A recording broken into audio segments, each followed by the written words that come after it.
When you wake up each morning, before your phone, before the noise of the world, before anyone else's expectations touch your mind, the first words you say to yourself quietly shape the direction of your entire day. And Stoicism teaches at this moment, this fragile space between sleep and awareness, is where power is either claimed or surrendered. So as you open your eyes, say this to yourself. Today, I will face people who are impatient, ungrateful, arrogant, dishonest, and careless, but none of them can harm my character unless I allow it. Because the Stoic morning routine is not about motivation or hype. It is about grounding yourself in reality before reality tries to shake you. And Marcus Aurelius himself began his mornings by reminding himself that difficulty is not an interruption to life, but a part of it, meaning that when you accept friction in advance, frustration loses its grip on you. And this single mental shift immediately places you ahead of most people who wake up already reactive, already anxious, already behind. Then say to yourself, I control only my thoughts, my actions, and my responses. Everything else is external. Because Stoicism draws a hard line between what is yours and what is not. And peace comes not from controlling life, but from refusing to argue with what you cannot control. So when traffic slows you, when someone disrespects you, when plans fall apart, you will not be surprised or offended. You will be prepared. Next, remind yourself, my time is limited, and I will not waste it living someone else's expectations. Because the Stoics believe that awareness of mortality sharpens focus, not fear. And when you truly understand that today will never return, trivial worries lose their power, pointless arguments feel beneath you, and comparison fades into irrelevance. Then ground yourself with, I will act with discipline, not emotion. Because emotions are natural, but unchecked emotions are dangerous. And Stoicism never teaches emotional suppression. It teaches emotional mastery, the ability to feel anger without becoming it, to feel sadness without drowning in it, to feel desire without being owned by it. And this reminder sets a standard for how you will speak, decide, and move throughout the day. After that, say, I do not need approval to respect myself, because many people wake up already negotiating their worth with the world, likes, messages, validation.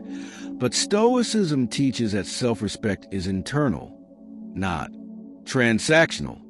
And the moment you stop seeking permission to be confident, calm, and firm, you become untouchable. Finally, anchor your mind at this truth. No matter what happens today, I will meet it with reason, patience, and strength. Because strength is not loud, it is consistent. And when you begin your day with this quiet vow, you train your nervous system to respond rather than react, to observe rather than explode, and to move forward even when things feel heavy. This Stoic morning routine is not about changing your life overnight. It is about winning the first battle of the day, the battle for your mind. Because how you speak to yourself in the morning determines whether you live deliberately or drift unconsciously. And when you repeat these truths daily, they stop being words and start becoming instinct, shaping your behavior, sharpening your presence, and slowly transforming you into someone who remains calm in chaos, focused under pressure, and steady no matter what the world throws at them. After grounding yourself with the first truths of the morning, the Stoic routine continues by sharpening intention, because awareness without direction is incomplete. So the next thing you must say to yourself is, I will not rush my mind even if the world rushes me, since most stress is not caused by events but by the speed at which we try to process them. And Stoicism teaches that clarity is born from slowness, not haste, meaning you move deliberately, speak carefully, and decide only after. Reason is caught up with emotion. Then remind yourself, every challenge today is training, not punishment. Because when you label difficulty as unfair, you weaken yourself. But when you label it as training, you strengthen your character. And this single reframe turns obstacles into opportunities to practice patience, courage, restraint, and wisdom, the 4 pillars of Stoic virtue. Next, say, I will not take things personally. Because the Stoics understood something modern psychology confirms. People act from their own wounds, fears, and limitations, not from a mission to harm you. And when you stop internalizing others' behavior, you reclaim enormous emotional energy that can be redirected toward growth, focus, and self-mastery. Then anchor yourself with, I will speak less and observe more. Because power does not announce itself, it watches, listens, and understands. And Stoicism values restraint not as weakness, but as dominance over impulse, teaching that silence often protects dignity better than any argument ever could. After this, tell yourself, I will do what is right even when it is uncomfortable. Because discipline is not about convenience, it is about alignment with values. And when you act according to principle rather than mood, you build trust with yourself, which is a foundation of confidence and inner peace. Then come to one of the most important Stoic reminders of all. Nothing external can disturb me unless I give it permission, because this single idea, practiced daily, dissolves anxiety at its root, shifting you from victimhood to authorship of your inner state.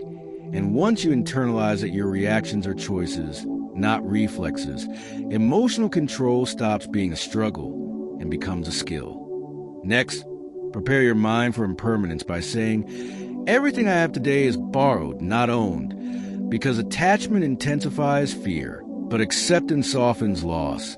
And Stoicism does not ask you to detach from life. It asks you to enjoy without clinging, to love without fear, and to succeed without arrogance, knowing that change is natural and resistance only multiplies suffering. Then reinforce self-respect with, I will not betray my standards to be liked, because approval-seeking erodes identity, and the Stoic path is one of quiet independence, where your worth is measured by integrity, not popularity. And when you stop bending yourself to fit others' expectations, your presence becomes calm, grounded, and undeniably strong. Finally, close your morning routine with this commitment. At the end of the day, I will judge myself not by outcomes, but by effort and intention, because outcomes depend on many factors outside your control, but effort is always yours. And when you measure success internally, you free yourself from constant self-criticism and comparison. This is how Stoics begin their day, not with hope that things will be easy, but with confidence that they can handle whatever comes. Because peace is not found in perfect circumstances, but in a disciplined mind. And when these words become your daily ritual, repeated quietly each morning, they slowly reshape how you think, how you respond, and how you live, turning ordinary days into steady progress and chaotic moments into proof of inner strength, until eventually you realize that the greatest change did not happen in the world around you, but in the way you meet it.